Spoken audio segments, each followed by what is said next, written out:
The night was dark and stormy as I navigated the winding streets of the small, remote town. I was a pizza delivery guy, and this particular delivery was taking me to a place I'd never been before.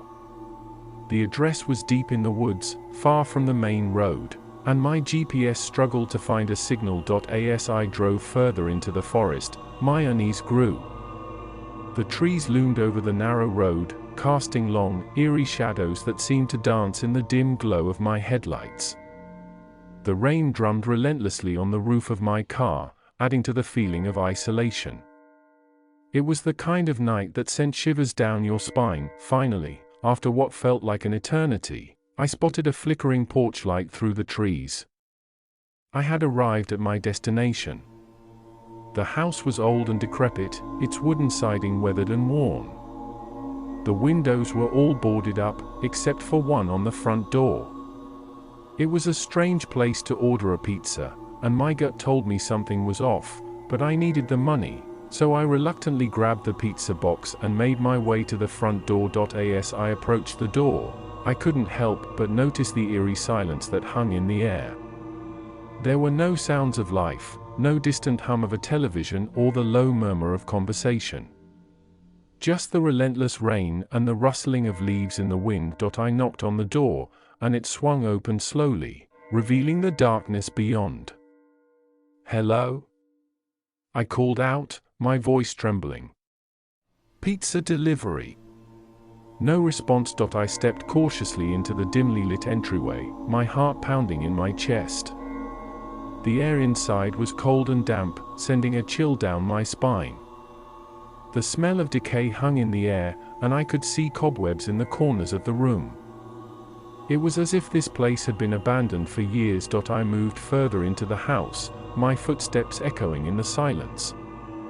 The floorboards creaked beneath my feet, adding to the eerie atmosphere. The flickering light from the porch barely illuminated the room, and I strained to see anything in the darkness. That's when I heard it, a faint whisper, like the distant murmur of voices. It was coming from deeper within the house, and it sent a shiver down my spine. I followed the sound, my heart pounding in my chest. I entered a small, dimly lit dining room, and what I saw there froze me in my tracks. There, at a long, decrepit table, sat a group of people. Their faces were pale and gaunt, their eyes vacant and lifeless. They were dressed in tattered, old-fashioned clothing, as if they had stepped out of another era. I couldn't move, couldn't speak as I watched them.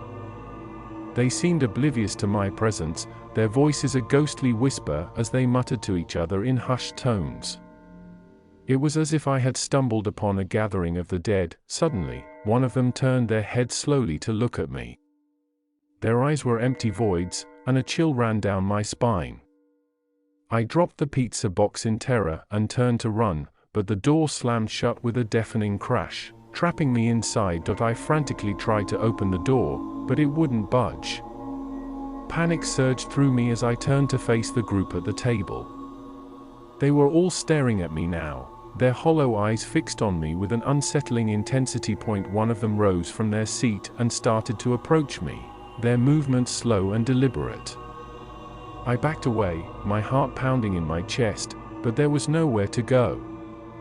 I was trapped, and there was no escape. As the figure drew closer, I could see their pale, withered face more clearly. It was a face I recognized, the face of the person who had placed the pizza order. But now, they were no longer human.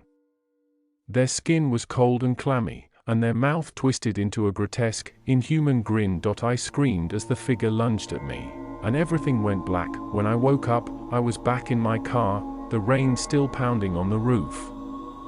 The pizza box sat in the passenger seat, untouched. I had no memory of how I had gotten there, but I knew one thing for certain: I had to get out of that place. I sped away from the house, my heart still racing with fear.